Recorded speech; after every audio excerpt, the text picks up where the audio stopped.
This is that thing where we're talking about being fulfilled and unfulfilled. What will it take? It takes what it takes, right? And so we have to be willing to die to our own expectations. And like, yo, what is my true assignment, bro? Like, Cole, I love to speak. Yeah. But my career didn't start blowing up until I got in my lane and started working with fathers.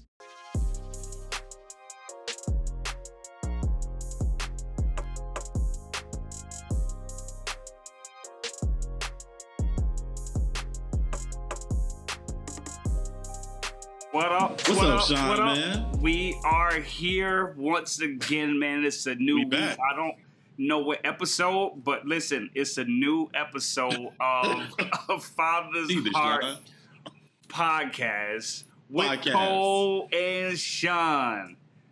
And so, Sean, man, how you been? And no George. No George. I don't know where he at. Yeah, I do.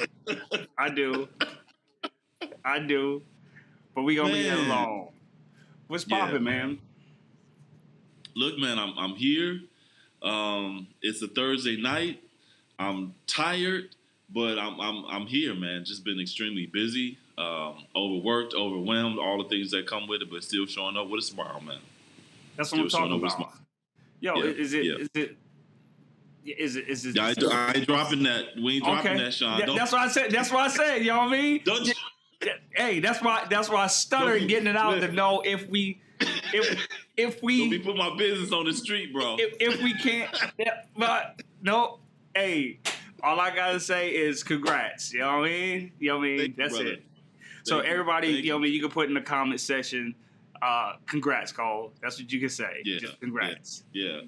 So one of the reasons why it's important I say this, I am a private. I think I keep my life, the things that matter to me and that are close to me, connected to people that matter to me that are close to me, right? So, you know, the world don't have to get full access to all the things that I learned to celebrate in my life. So, yeah, thank you. Hey, listen, you do not have to, listen, you do not have to explain, because the thing about it, man, is that not everybody have your best interests at heart. You know what I mean? And so, that's real. So listen, man, I totally understand it, man.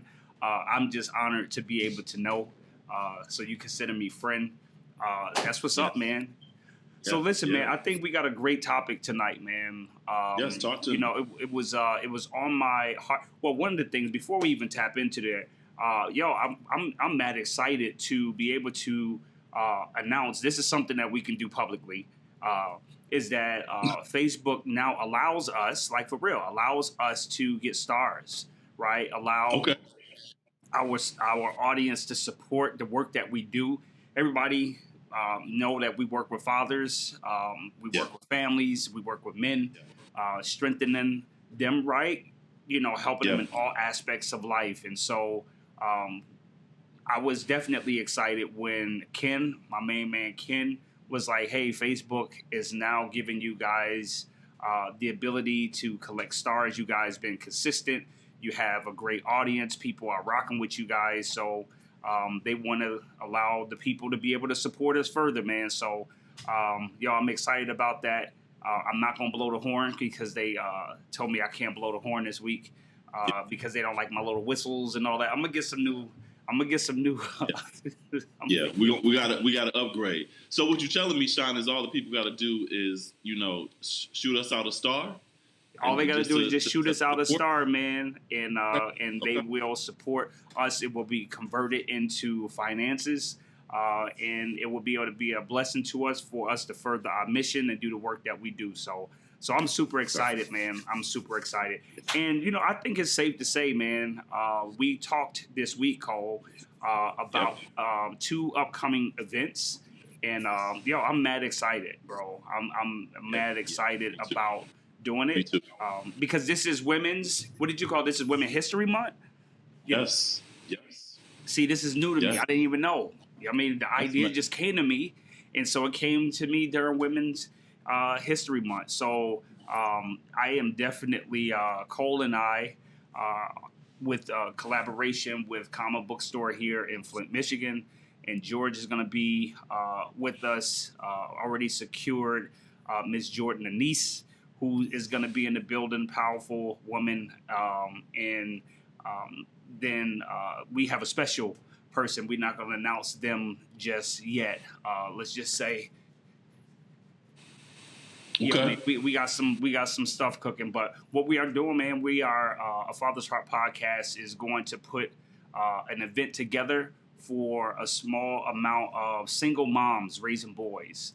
And so we are going to do an event just for single moms raising boys, and we want to pour into them. We want to give them strategies and plans. Tools, And this is the thing, all man. that. It's free.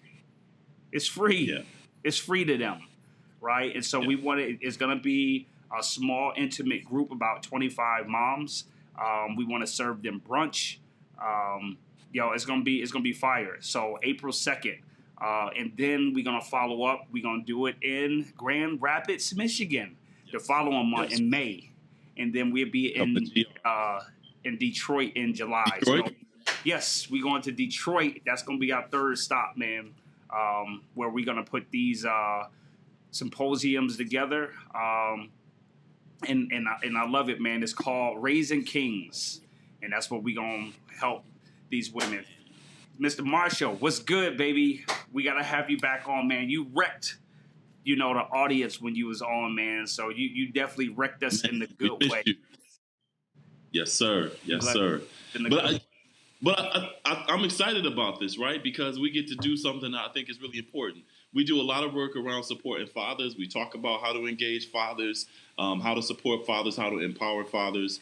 But in addition to that, we recognize that we have a host of amazing mothers that are doing the work, and have been doing the work for many years. And I think the challenge that we also are facing is that we got a lot of young men who are being raised by amazing moms who just need those extra tools and strategies on how to navigate parenting when you are parenting, as a single parent. And I think it's really important for us to recognize the importance of serving moms. And I think that's the key word for me is always this idea of how do we serve. I'm excited because I'm looking forward to learn and glean from the women that will be in that space, but also at the same time celebrating them and encouraging them to continue to do the work that we know women do, and they do also well, and that is taking care of our families. So I'm looking forward to it, man. So it's a win for us.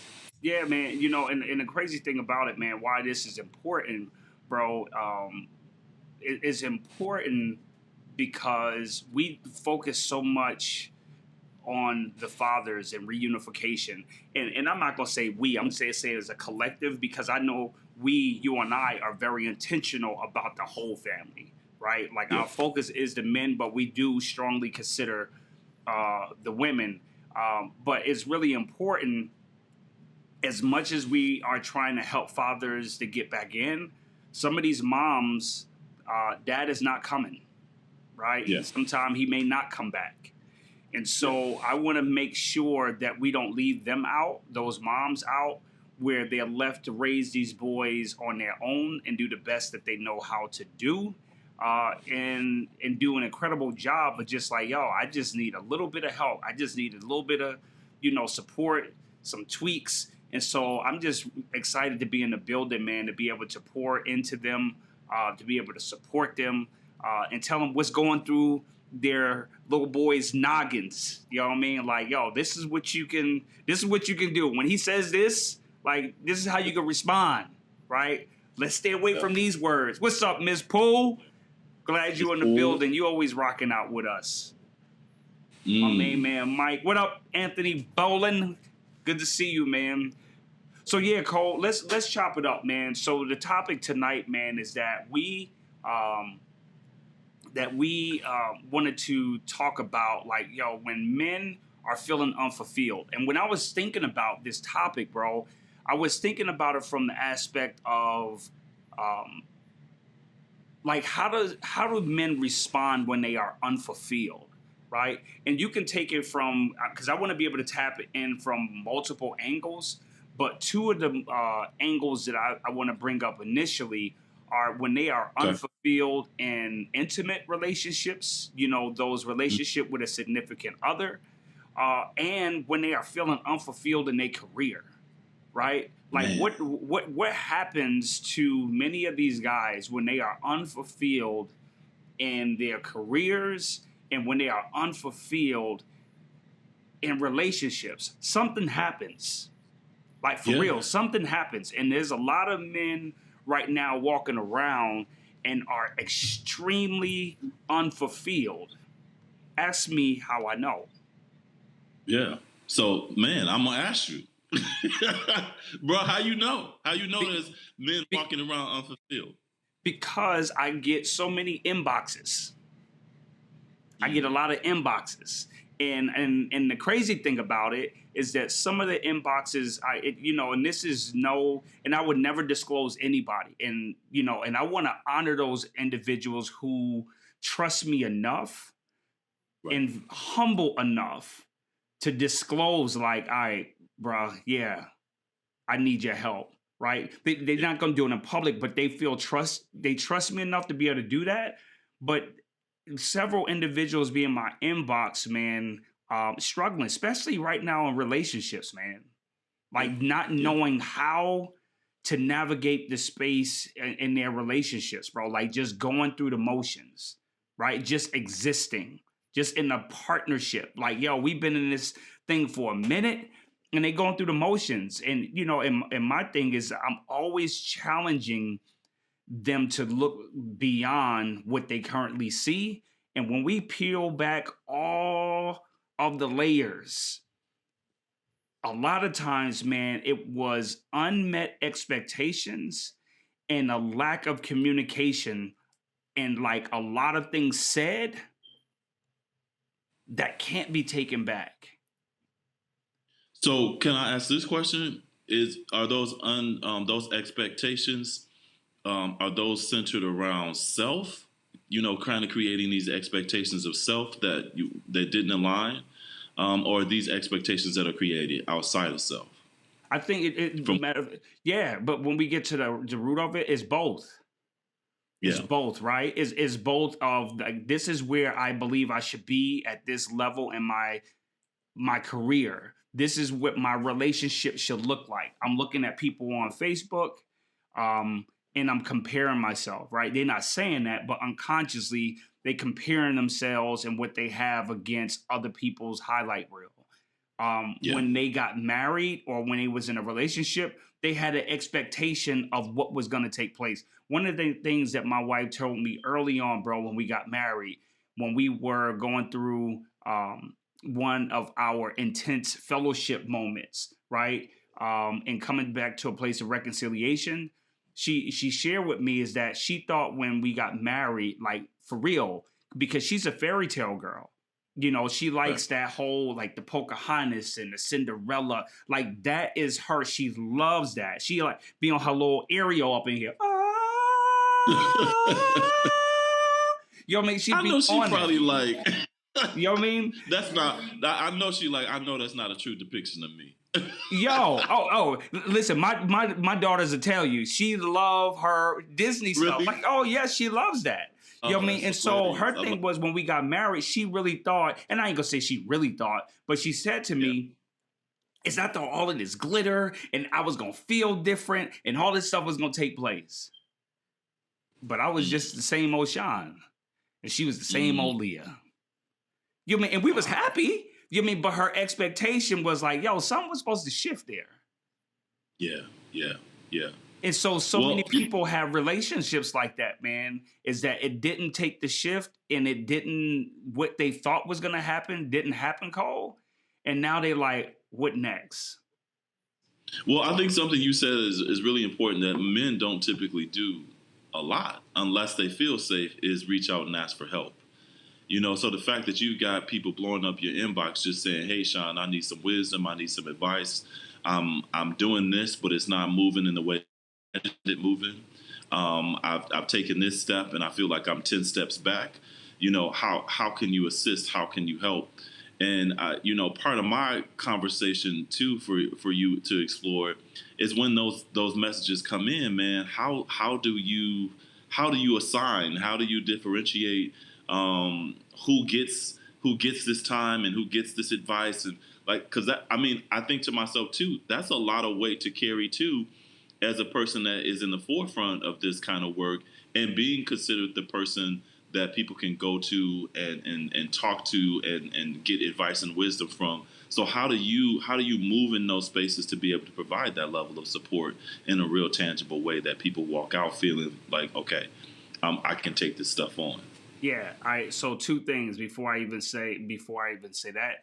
Karen made a dope point. She said you can't expect beyond what you're willing to work for, and that's real. Said you can't expect beyond what you're willing to work for. Work for, yeah. That's real. Man. That's real. That's real. So so you told me I can't. Y'all told me I can't use the horn, but Karen, you deserve a horn right there. You know what? Matter of fact, I ain't listening to them. I ain't listening to them. Okay. Karen, you That's got a a good horn. horn. That's a good horn. No. All right. No. So Well, go ahead. No, go. Because part of what Karen said is really powerful too, right? Because the other part is that I'm waiting for God to do it. Mm. You know what I'm saying? I'm praying God. I'm asking God. So part of what I just felt like I just heard her say is really like, prayer without work is what? So, but the reality of it is I serve and work, but I won't even talk about the people I serve and work with. I'm like, I could talk about myself. And then many times I prayed to God, I'm like, God, I just need you to do this for me. Just do this one time for me. I'm going to do all the other stuff, but just do this for me. And then when it doesn't happen the way that I envisioned it happen, and then I'm even more upset and feeling more like I'm defeated in that space because I talked to God. I went to the one person everybody tells you go to when you're feeling unfulfilled and allow him to fill you up. And not to move into that spiritual space, but I think, understanding the power of prayer and then the power of work and moving your dreams and your vision forward, they're really two different things. And so, I hear that, but I'm like, man, how do you do it when you feel like you're reaching out to God and you're reaching out to all these things and you're still not getting to where you want to go? Man, this is good, man. Man, there's a couple things, right? So I want to speak to that, man. But you asked me when individuals reach out like that, how do I handle that? Yes. Honestly, before I used to answer every call. Today I don't. Because number one, I'm not God. Number two, sometimes we need to just figure it out, right? Until God gives us the answer. It may be in the waiting. Right? As bad as I want to eat the cake, man, if I take it out too soon, bruh, it's going to be pretty nasty, real doughy. It's not until it all comes together that it makes the best mixed. It makes the best result of what we're trying to accomplish.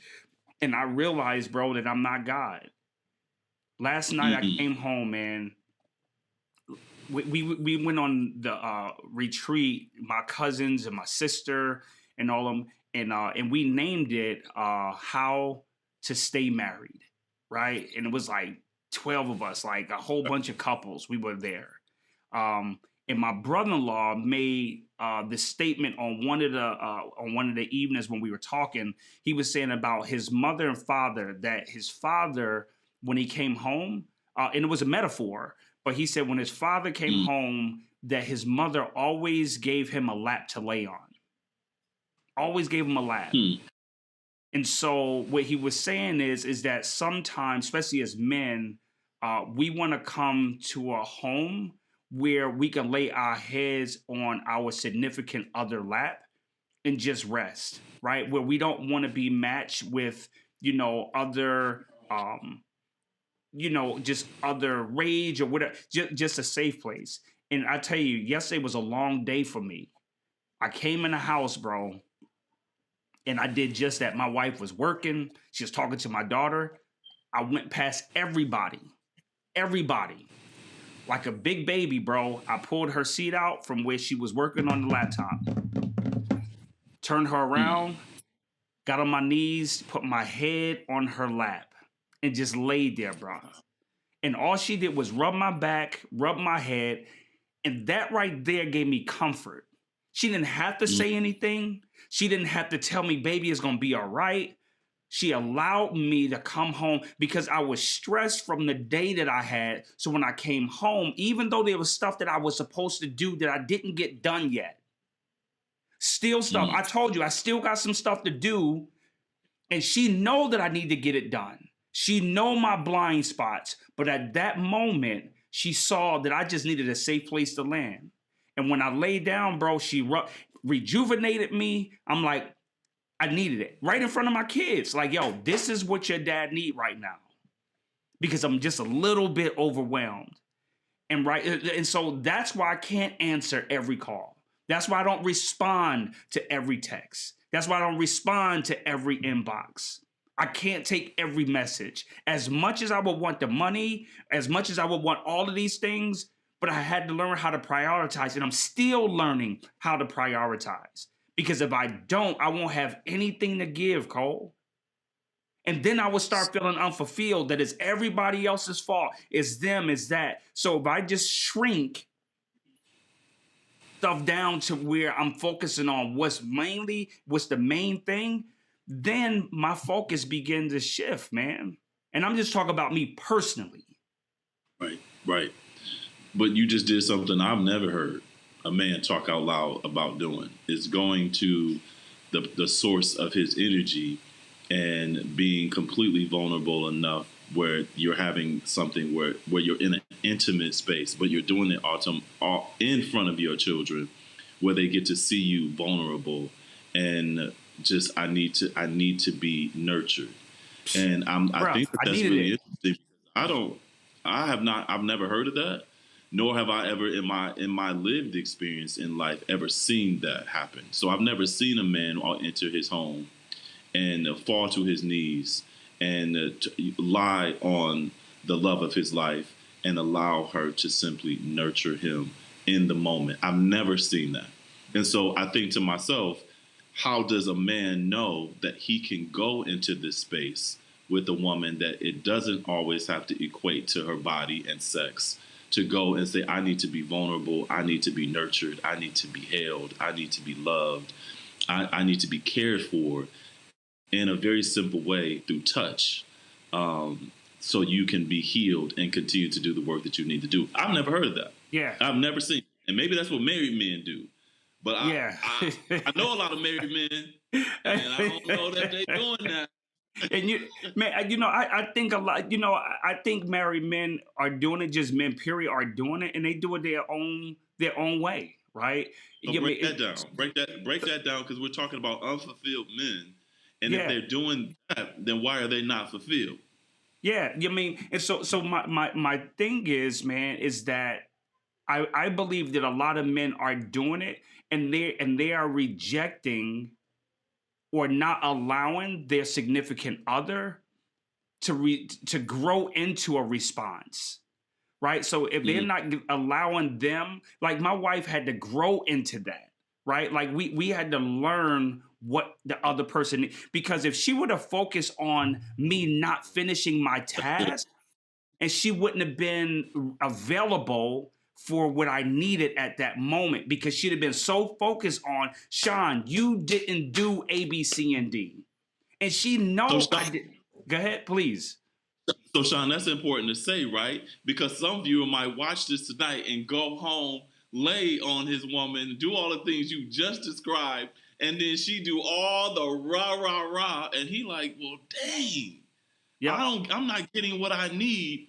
But it's simply because that you just described that it's also something that you learn in your relationship with your partner. So it's not to be expected that if you go and try this out, then it's instantly supposed to happen. Because I think that sometimes too, there's this expectation that women are supposed to be nurturers and are supposed to be doing all this loving and caring, and they're supposed to be equipped with that because they're simply women.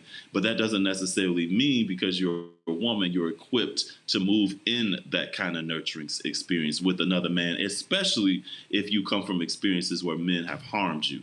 Yeah. So I think it's really important to break that down for a man who's watching this, so that he can know, hey, this is a relationship that requires nurturing and getting to know your partner, not a tool that you just instantly walk in the home and expect to have happen and it's done.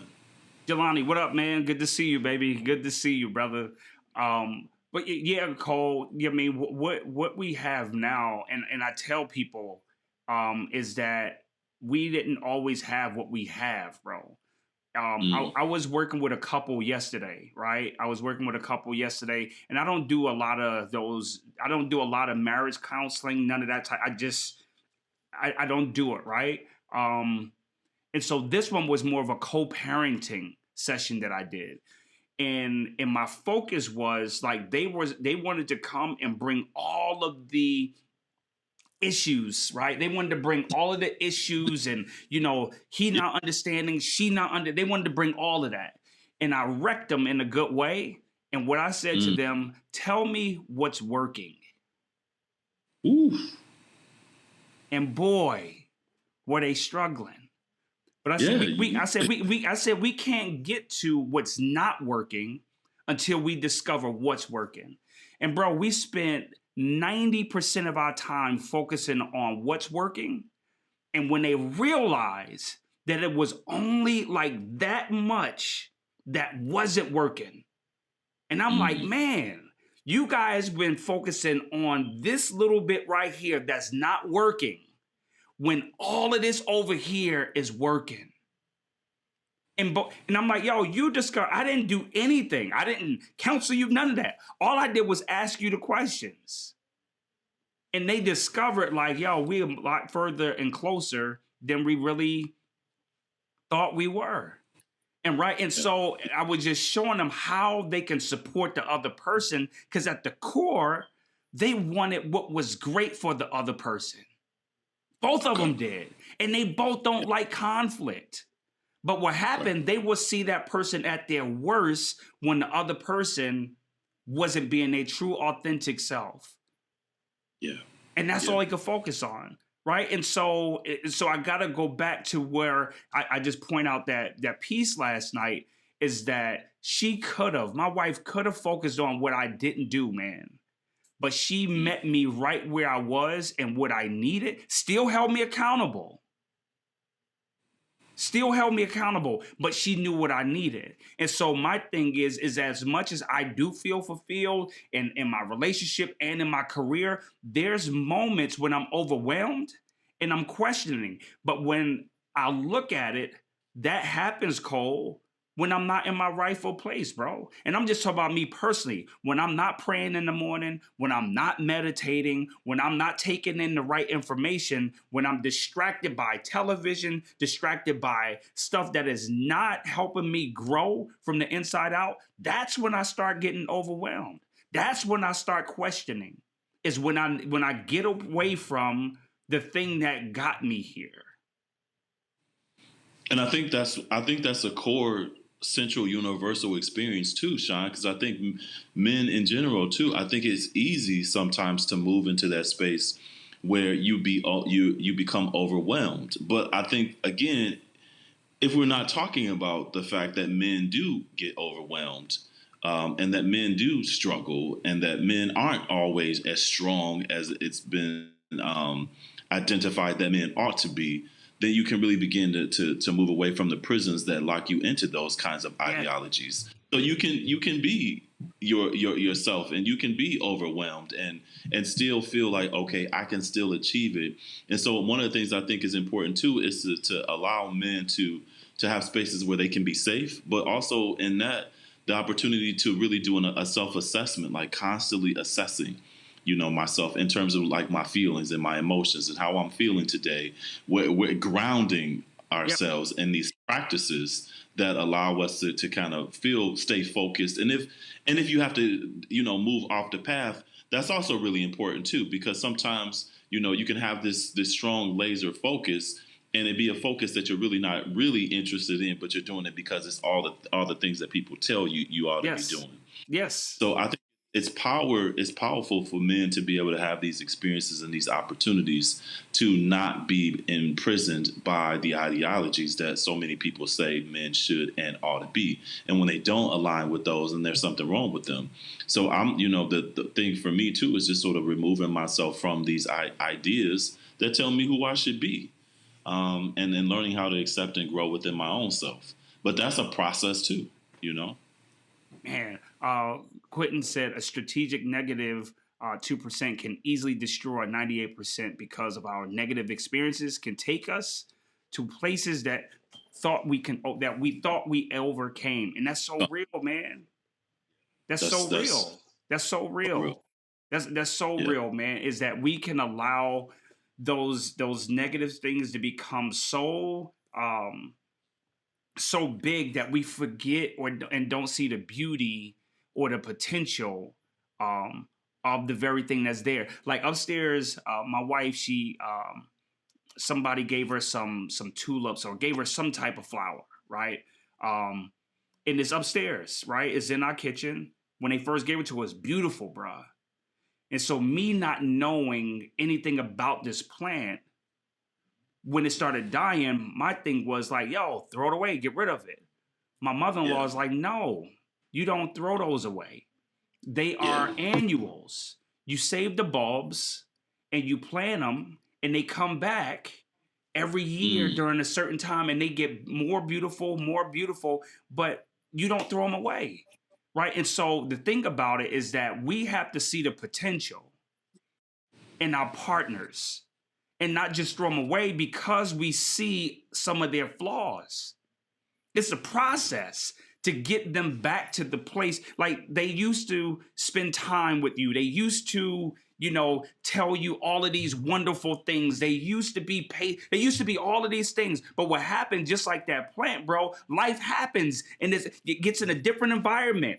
Shocked. Yeah. I don't know how to respond to this. So it starts to die. But somebody got to be the one to bring that boy back to life because it's easy Yeah. to throw it away. That's the easy thing. But are you really willing to fight for what you believe to bring that thing back to life? So if your marriage is at the place of like, yo, it's over, it's really not over, right? Like it's really not over. It's like, yo, like what are you willing to invest? What are you willing to sacrifice? Because we focus on that little 2% that Quentin was talking about. We focus on that little instead of like, yo, what's really working? Like, what do you like about me? Yeah.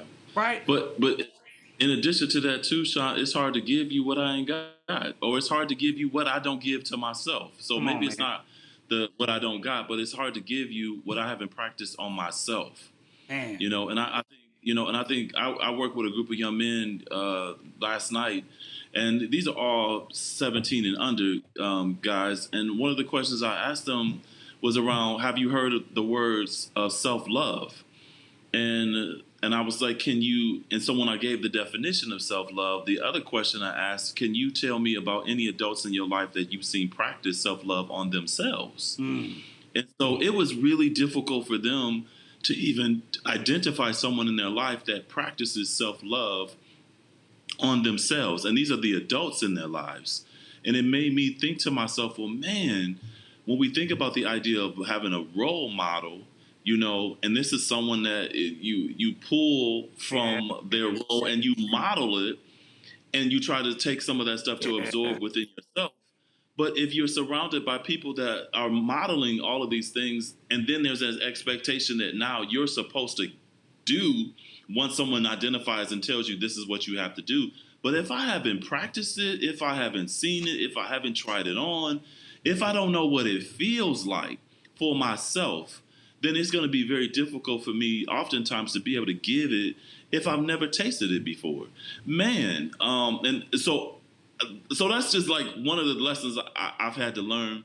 But then when I also think about when it comes to fulfillment, of being unfulfilled, one of the things I also had to learn is to practice a sense of gratitude. Just like, and Man, that sounds so cliche. And but it's every time not, I bro. think It's about it, not. but It's not. it's so gratitude is so man. I wish you could feel what I feel in the inside that sometimes I try to express when I'm smiling because I'm like, yo, gratitude is huge when you think about the things that you do have Yep. and that's important for you to like to really think about and remember and hold Yep. on to Yep. because the world can give you all of the negative stuff. Yep. But Yep. it's the small things, man, that woo, I Yep. just like, man, Cole. Yep. You Yep. know what I'm saying? So That's real, it's bro. those kind of things, man, that I think that can help a man when he's feeling off kilter, when he's feeling like he's not doing it on his best, is that he has to find ways to practice gratitude, and he has to do an amazing job of loving himself. And one way to love yourself is to how you talk to yourself. Yeah. You Yeah. know, That's, man, I had no idea how big bro. self talk was. I Listen, had no man. idea. I got up this morning to go work out with my workout crew, right? And I was Yeah, transparent with them. I got up, I went to bed late because, yeah, trying to take care of my stuff. And I yeah. woke up, I didn't feel like working out, bro. I didn't. Man, I didn't. I went tell to me bed about like it. at 4. I had to meet them at 7:30. I showed up about 7:40, 7:45, halfway through the workout. And I told him, I was like, man, I really didn't want to come.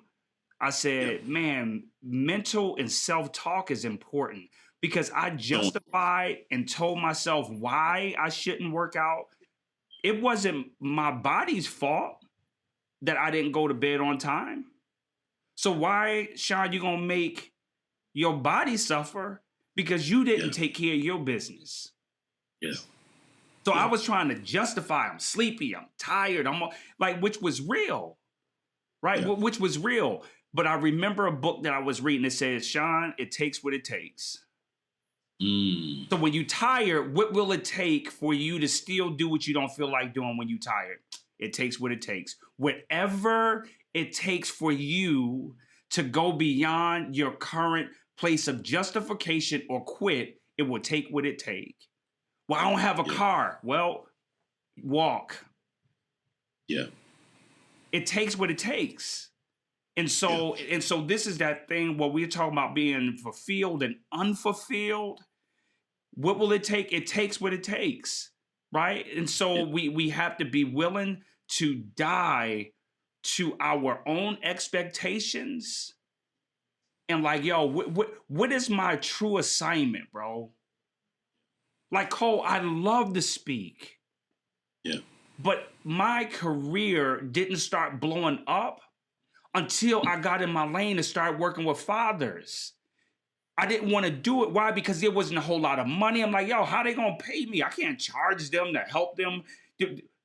He's like, yo, you allow me to worry about that. yeah, You open your mouth, I'll fill it. You build it, they'll come. You yeah, just stay in your lane, dominate your lane. And so I'm realizing that as I get older, is that I'm learning how to become more and more laser focused on what my assignment is and yeah, learn how to celebrate you for yours. I'm convinced I don't want what you have. Know why? I say it all the time. I don't want to pay the price for yeah, what you paid. Your yeah, price is way too expensive. I don't want to yeah, go through your struggle. That was yeah. yours. I wasn't built for that one. I wasn't built for that. I was built for mine. And That's so real. it's so that part of being able to stay and learn how to become fulfilled, man, it's not easy. It takes work. Brother Quentin, you dropping jewels, man. I think it'd be hard This for people my to invest because guy. they are always looking for a center spotlight of return. But love doesn't always come with a price tag of selfishness, a unique exchange sponsorship by love language. I love it. It's understanding that a Listen. love language. Hold up, I'm gonna finish No, don't this. go back. You got to get all that. It's understanding that a love language needs strategies and grace in order to create responsible balance. It's a commitment to discipline with no waiver. Come on, bruh.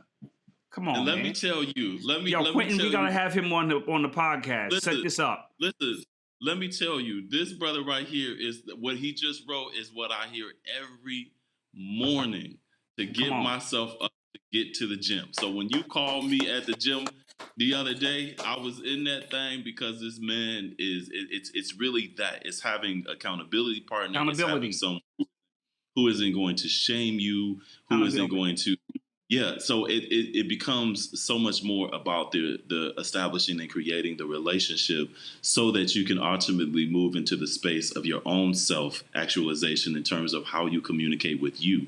And so I think that has been like the lesson that I'm constantly learning is how do I listen to myself when there is no one calling me, when there is no one holding me accountable? How do I move into a space of like being able to discipline myself? And Q says it all the time. You know, it's really about recognizing that there it has to be consistency, and you can't be making excuses because if you want it, you're going to do everything you can to get it, and so don't let any obstacles sort of get in the way of that. It takes what it takes.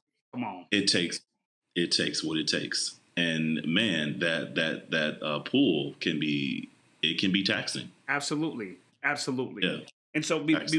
before we go into our segment, man, of legit or not legit, I just want to Um, say my final word, man.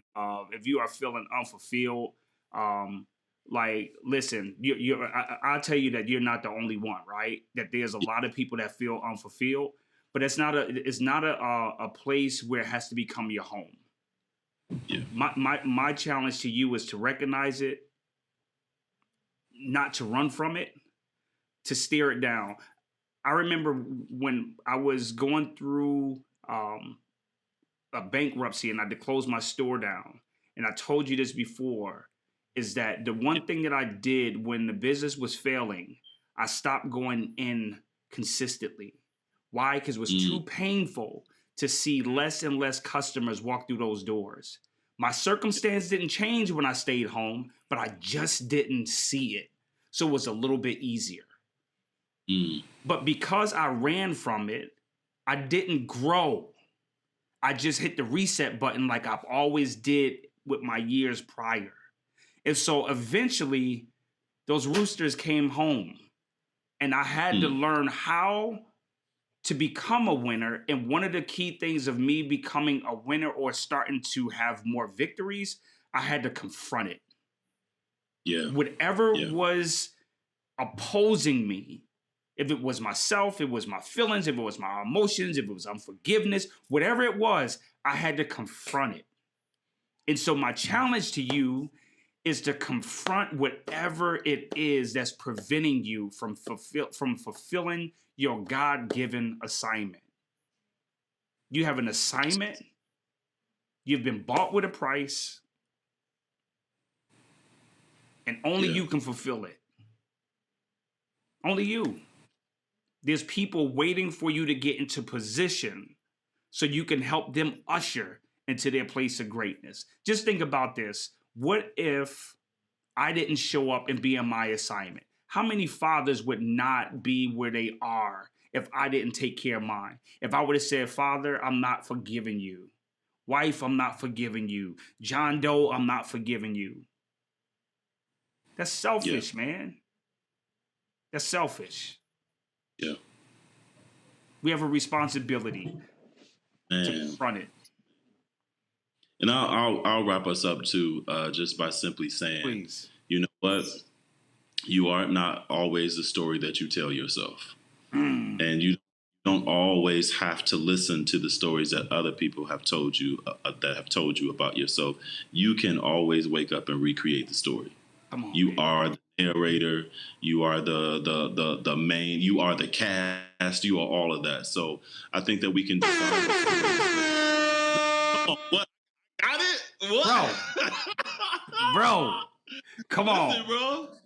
You know, I just think that's important. I think sometimes we buy these one-sided narratives that tell us who we are, and we've been listening to these stories over and over from our childhood. You know, I do a lot of work around socializing boys, and I've come to recognize, man, we have the power to recreate the story and the narrative, but only we can write that. You know, and so I think it's okay to rewire and denounce those stories that's been sold and bought. But you can create your own story, man, and do it the way that you want to do it. There's only one of you, so love yourself. Yeah, John, Yeah. Sealy, I appreciate you for chiming in, and Vanika, Brandon, thank you. Man, listen, yo, you made my night, brother. Yeah. No, this is dope, man. This is dope, man. I appreciate you guys for locking in with us. Grow with us, right? Grow with us. So I'll legit, but not legit tonight. It's real simple. It's real easy. Is it legit or not legit, Cole, for George to call me the day that we supposed to air and say that he is going to a comedy show and he can't make it and tried to blame it on his wife? Is that legit or not legit? Bro, that's not legit, George. It's not legit, bro. You should be here tonight. I don't care what. Y'all should have picked another day to go. So my people, tell me, is it legit or not legit for George to call me 8 o'clock this morning and say, hey, bro, wife got me some tickets to a comedy show. I'm not going to be on tonight. It was like that calling the boss, like he called a job. Yeah. Was that legit or not legit? I need to hear from y'all. So, yeah. But, bro, listen. But Sean, you just added another spin to it. He did call you at 8 a.m. versus 7:30 p.m. Same day. Same day. He knew the ticket. It wasn't like it's his birthday. It wasn't his birthday. She surprised him this morning. I knew he knew a few days. We could have brought Quentin on tonight. We could have had Quentin with us. Okay. We could have. Yep. Man, George. All right. Well, listen, Sean, as always, brother. It's good. See you, man.